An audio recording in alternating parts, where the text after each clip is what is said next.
The True Love record. This is important to talk about a little bit because it was we called it the cleansing period when we recorded that. Never been no fractured flower.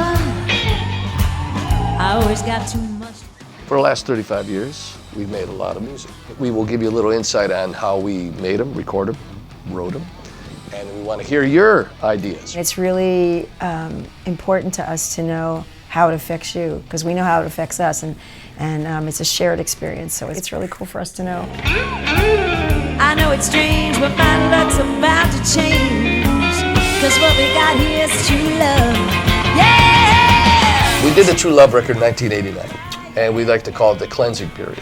We renegotiated with the record company, and we then got terms that said that we can make records when we want to make it, and the kind of records we wanted. Not that we weren't making what we wanted, except that they needed a record every 8 months or 9 months, and it was nearly impossible to write the material needed in that period of time.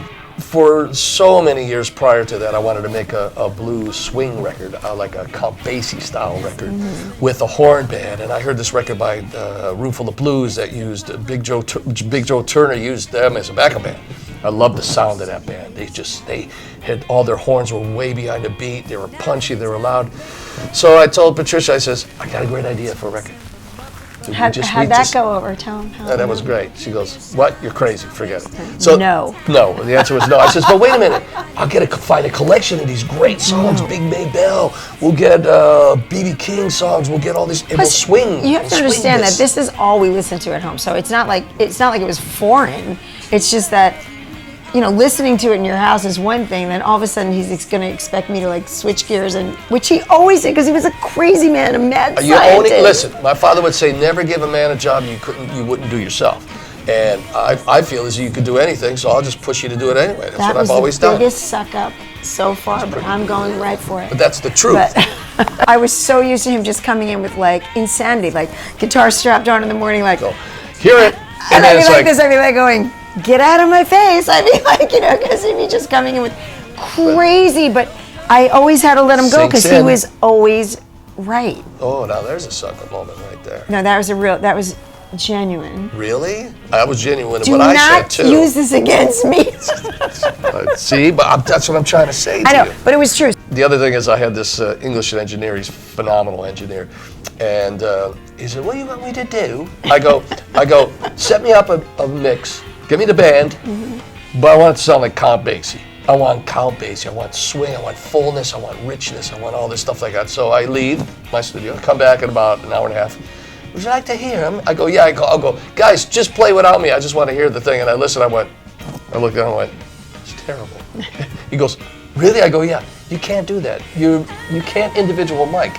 I want 4 microphones. I want drums bleeding into the piano. I want the horns going into the bass. I wanted it just one solid thing. So if one person screwed up, you had to do the take again. I wanted old style recording. We did it. So he cut that all down. He got it set up again. I went, perfect. And we did it in 12 days. Yeah. I mean, it had to be like that because this isn't. You couldn't take this genre of music and I mean, you could.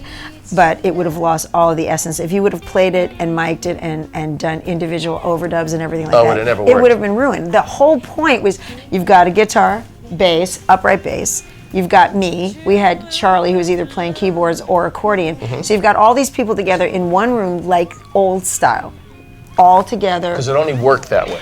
It was amazing. And the True Love song was kind of the basis for that. If we can get a song, original song, to fit inside all these songs from a different generation, a different spirit, we'll have it. And True Love was that. So it was a great record, and every time I listen to it, I feel real happy when I hear it. Yeah, you can feel it. You absolutely. Want to do another one? Sure. You want to do True Love Part 2? Almost True Love. Even more. Even more True Love. Truer love. Truer love.